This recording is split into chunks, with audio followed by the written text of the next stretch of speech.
आइए जानते हैं सुप्रीम कोर्ट ने यूजीसी 2026 कानून के सुनवाई के दौरान क्या कहा। पहले पॉइंट में सुप्रीम कोर्ट ने कहा the law is totally wagyu and chances of misuse. Wagyu का मतलब होता है इसका कोई दिशा निर्देश नहीं है और इसका मिसयूज ज़्यादा हो सकता है। दूसरे पॉइंट में सुप्रीम कोर्ट ने कहा कि ये पर्टिकुलर कास्ट डिस्क्रिमिनेशन क्यों मेंशन किया हुआ है। डिस्क्रिमिनेशन तो डिस्क्रिमिनेशन होता है, कैसे भी हो सकता है भाई।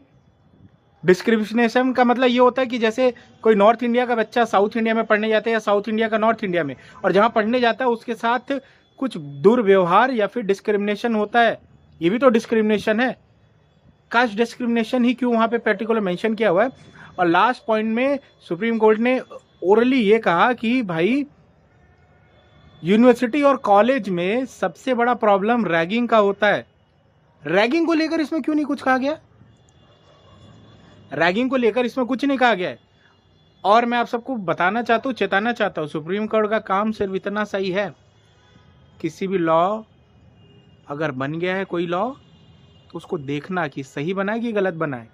लॉ को इम्प्लीमेंट कराना है या लॉ को रखना है कि नहीं रखना है, ये काम सरकार का होता है। शाहबानो केस याद है ना, राजीव गांधी सरकार ने सुप्रीम कोर्ट का फैसला पलट दिया था।